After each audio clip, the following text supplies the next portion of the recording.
Hello दोस्तों, स्वागत है आपका हमारी एक और वीडियो में। आज की वीडियो है हिंदी व्याकरण की वर्ण विचार, जिसमें हम करेंगे कंप्लीट। पहले भी मेरी एक वीडियो आई है जिसमें हमने बताया था वर्ण किसे कहते हैं, ये कितनी तरह के होते हैं, लेकिन वो क्लास 5th के लिए थी। आज की वीडियो में हम बताएंगे वर्ण का विस्तार पूर्वक, हम इसको बताएंगे, जिसमें मिस्टर रमेश शर्मा मेरे साथ हैं जो आपको पढ़ाएंगे। वो हिंदी लेक्चरर हैं और संस्कृत लेक्चरर हैं, जो कि आपके सारे डाउट्स क्लियर करेंगे। अगर आपकी कोई क्वेरी है तो आप उनसे कमेंट बॉक्स में पूछ सकते हैं। तो चलिए शुरू करते हैं अपनी एक नई क्लास।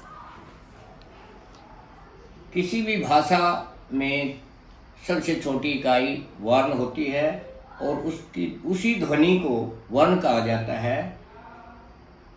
हिंदी भाषा में दो प्रकार के वर्ण होते हैं, स्वर और व्यंजन। स्वरों को हम देखते हैं। सबसे पहले मूल स्वर 4 ही होते हैं, अ, ई, उ, री। ये मूल स्वर मौलिक हैं। ये इन्हीं से आगे स्वरों का विस्तार होता है। इनको ह्रस्व स्वर भी कहा जाता है, क्योंकि इनमें कम से कम समय लगता है। अ, इ, उ, री। ह्रस्व मतलब कम समय लगने वाला। जितना समय ह्रस्व स्वर में लगता है, दीर्घ स्वर में उससे दुगना समय लगता है। अ, आ, ई, उ, री। ये दीर्घ स्वर होते हैं। इन्हीं के दीर्घ बन करके द्विमात्रिक बन करके और दीर्घ बन जाते हैं। अब इन्हीं स्वरों से मिल करके 4 स्वर और बनते हैं, ए, आई, ओ, औ। जैसे ए या आ से आगे ई आने पर या ई आने पर ए बन जाता है। नर जमा ई से नरेश है, रमा जमा ई से रमेश है। इसी तरह से ए या आ से आगे ऊ या ऊ आने पर ओ बन जाता है। सूर्य जमा उदय सूर्योदय, महा जमा उदय महोदय। और ये वृद्धि होने पर आई और औ बन जाता है। सदा जमा एव सदैव और महा औषधि महोषधि। ये संयुक्त स्वर। अब स्वर व्यंजनों से अलग क्यों है? क्योंकि इनका स्वतंत्र उच्चारण होता है। ये किसी अन्य वर्ण के पराधीन नहीं होते। इनका स्वतंत्र उच्चारण होता है, बिना किसी दूसरे वर्ण की सहायता के बोले जा सकते हैं। अ, ई, उ, री।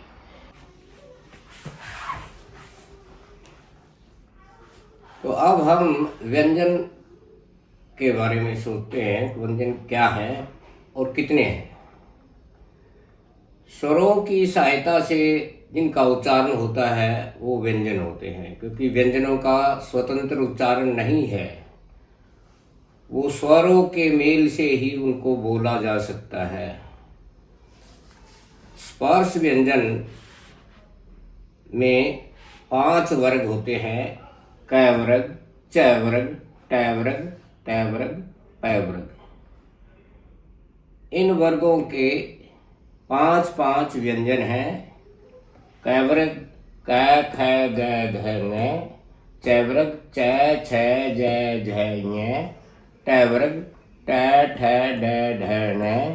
ट वर्ग त, थ, द, ध, न। प वर्ग प, फ, ब, भ, म। व्यंजन के दूसरे प्रकार अंतस्थ होते हैं। य, व, र, ल। इन 4 वर्णों को अंतस्थ व्यंजन कहा जाता है। तीसरी प्रकार के व्यंजन स, स, है। ये ऊष्म व्यंजन है। उच्चारण की दृष्टि से जो बीच में रहते हैं वो अंतस्थ व्यंजन कहलाते हैं। या, व, र, ल। इनका स्वरों के साथ भी मेल होता है। ई के य, ऊ के व, री का र, ली का ल। इसलिए भी स्वर और व्यंजनों के बीच की स्थिति वाले अंतस्थ व्यंजन होते हैं। स है व्यंजनों का जब हम उच्चारण करते हैं तो उष्ण गर्म श्वास बाहर निकलती है। बोल कर देखने पर स श ह। स ह श स ह। अब हम इन वर्गों के बारे में कुछ विचार करते हैं कि ये कहाँ से बोले जाते हैं, इनका उच्चारण स्थान क्या है। कै वर्ग, कै कंठ से बोला जाता है। कंठ मतलब गले से, हवा आती है बाहर निकल जाती है। ओके। क ख ग घ घ। अब ध्वनि जो बनती है वो कैसे बनती है। आपने कभी हारमोनियम का साज देखा है। हारमोनियम में स्वर निकालने में दो एक्टिविटी करनी पड़ती है। एक पंखे से हवा देना, दूसरे उस पत्ते को दबाना। तो ये व्यंजन या स्वर का उच्चारण भी इसी विधि से होता है। अंदर से हवा आती है, उदान। उदान हवा, उदान कंठ देशे स्यात् व्यान सर्व शरीर गए। हमारे शरीर में 5 वायु है। हृदय प्राणो, हृदय में प्राण वायु रहती है। गुदे अपान है, अपान वायु होती है। हृदय प्राणो गुदे पान है। समानो नाभि मंडले, नाभि मंडल में समान नामक वायु है जो भोजन को पकाती है। उदाने कंठ देशे स्यात्, कंठ देश में जो ऊपर की उठ करके आती है जिससे स्वर बनता है वो उदान वायु है। और व्यान नामक वायु सारे शरीर में रहती है। तो जब वायु बाहर आती है और किसी मुख के अंग से टकराती है तब ध्वनि बनती है। और ये जो कैवर्ग है ये कंठ से सीधी हवा आती है और बाहर निकल जाती। का खा गा घा ng। चैवर्ग में तालु, हमारे जो मुख में गद्देदार जो जगह होती है उसको तालु कहते हैं। अब तालु जीवा तालु की तरफ जाती है। च छ ज झ ञ। इनका उच्चारण स्थान तालु है। तालु से आगे दांत से पीछे एक खुरदरी जगह होती है उसको मूर्धा बोलते हैं।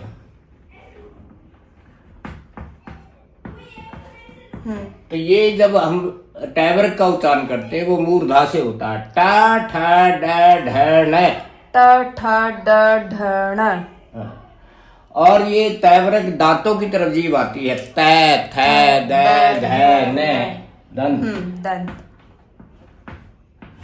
और पैवर्ग ओठ के स्पर्श से ही ये पैवर्ग का उच्चारण होता है। प फ ब भ म, ओष्ठ।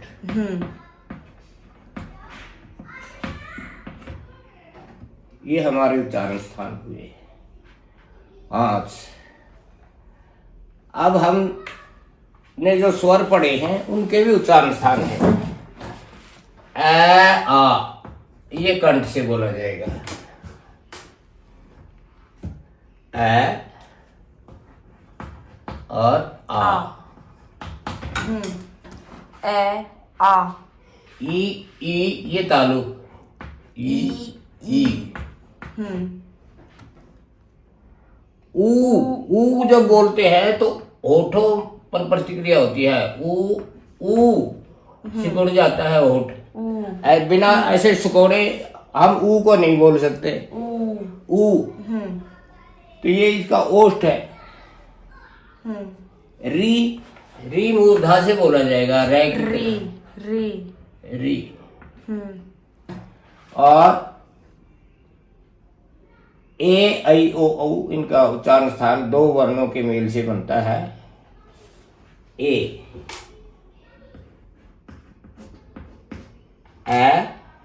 जमा ई। ए जमा ई। बराबर है ए। तो इसका ए का कंठ और ई का तालु, ए का कंठ तालु।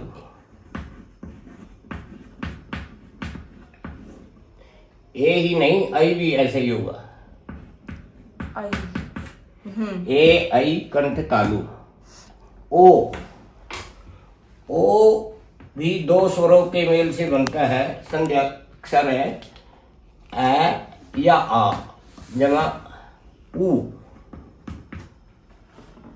ए का कंठ, ऊ ओष्ठ, तो ओ का बन जाता है कंठोष्ठ। कंठोष्ठ, कंठ और ओष्ठ, कंठोष्ठ। अंतस्थ वर्ण यह चय वर्ग से संबंधित है। ई को यह हो जाता है, इति जमा आदि इत्यादि। तो यह का उच्चारण स्थान भी चय वर्ग वाला तालु है। वह सबसे अलग है। वह ओष्ठ भी है और दंत भी है। वह जब हम बोलते हैं तो दांत ओठ से टकराते हैं। वह दंत ओष्ठ, दंतोष्ठ।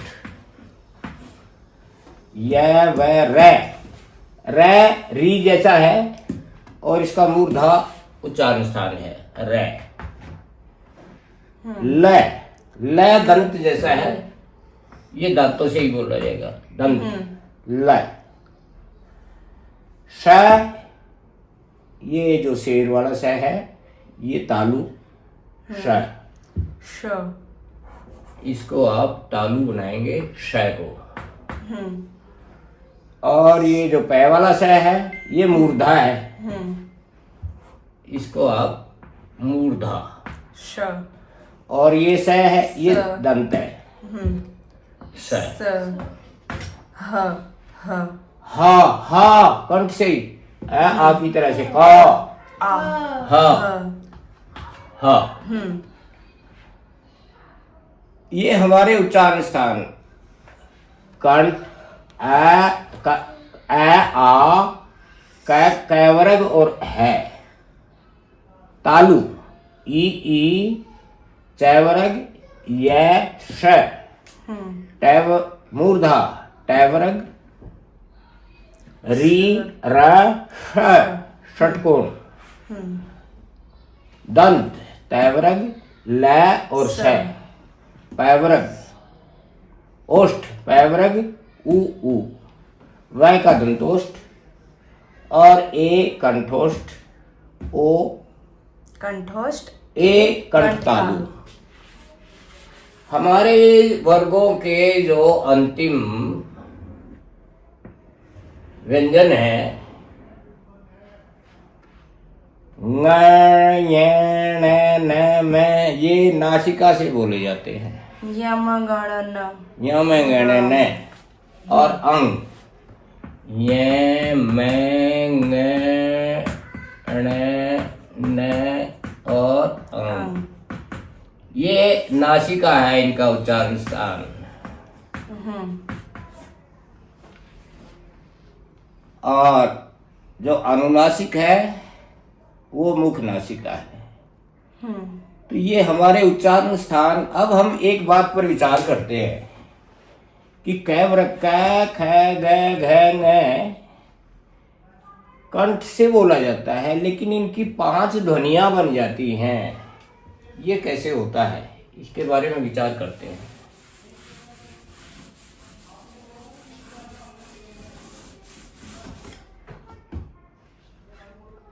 वर्गों के पहले, तीसरे और पांचवे। पहला च ज ञ ट ड ण त द न प ब म। इनमें इनका उच्चारण करने में हमें ज़्यादा जोर नहीं लगाना पड़ता। तो ये पहला, तीसरा और पांचवा अल्प प्राण है। अल्प प्राण। लेकिन दूसरे और चौथे, जब हम दूसरे चौथे को बोलते हैं तो हमें ज्यादा जोर ख घ ख घ छ झ ठ ढ थ ध फ भ, ये महाप्राण, इनमें ज्यादा जोर लगता है हमारा बोलने में।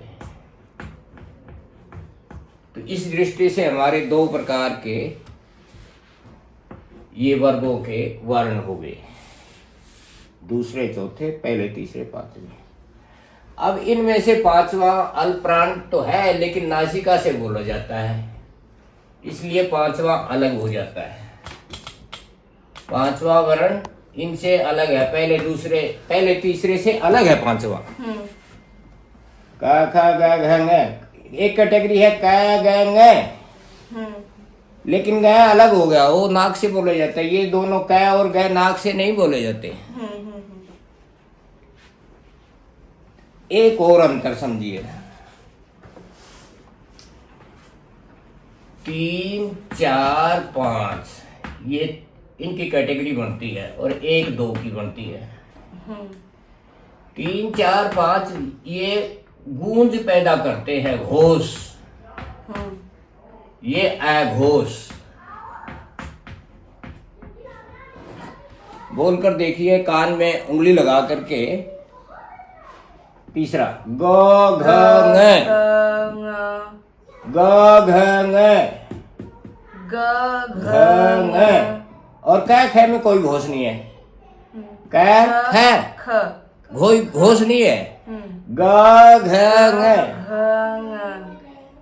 त थ में कोई घोष नहीं है। द ध न, प फ में कोई घोष नहीं है। ब भ म। तो इस प्रकार से हमारे ये जो 5 कैटेगरी है, पांचों की पांचों अलग हो जाती है। कैसे हो जाती है?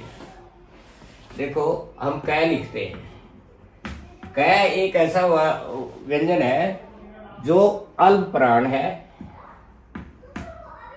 अल्प प्राण, और अघोष है। लेकिन ख महाप्राण है और अघोष है। तो ये दोनों अलग अलग है। क और ख में अंतर आ गया। अघोष तो है लेकिन ये अल्प प्राण है, ये अघोष है लेकिन महाप्राण है। ग अल्प प्राण है लेकिन घोष है। घ महाप्राण है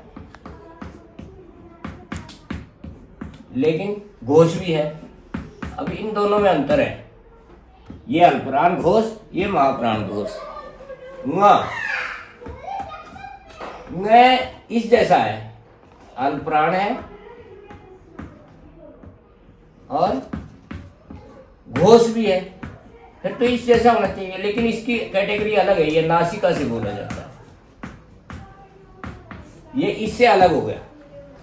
अल्पप्राण घोष तो इसके मिलते हैं, लेकिन इसमें अलग विशेषता है नासिका से। तो इन चारों में अलग अलग विशेषता बन जाती है, इसलिए इसको प्रयत्न कहते हैं। ये वो स्थान था, ये प्रयत्न, कितना प्रयत्न करना पड़ा हमें वर्ण को बोलने में।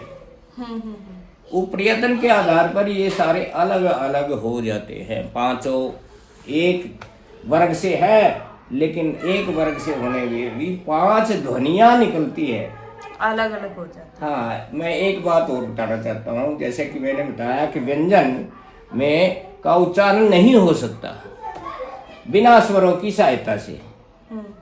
स्वरों की सहायता लेनी पड़ती है।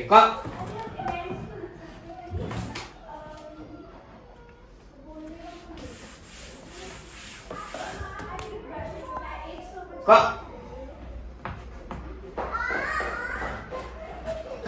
ये ऐ का उच्चारण जरूर आएगा बीच में, कै ऐसे बोलते हैं, लेकिन इसको जब बोलेंगे इसका उच्चारण की दृष्टि से वाक ऐ नहीं आया, वाक इतना ही उच्चारण है इसका, वाक। तो अंत में जब हम उसमें ऐ नहीं मिलाते तो हलंत बोला जाता है, हल हो जाता है। इस प्रकार से इसका उच्चारण तो बिना स्वरों के होता नहीं है, लेकिन इसकी ध्वनि है वाक। कै वाली जो थोड़ी सी ध्वनि है वही उसकी ध्वनि है, वाक। तो मेरे विचार से आप इस वर्ण समूह को समझ गए होंगे। इसमें कुछ अयोग हुआ है 3, वो अंग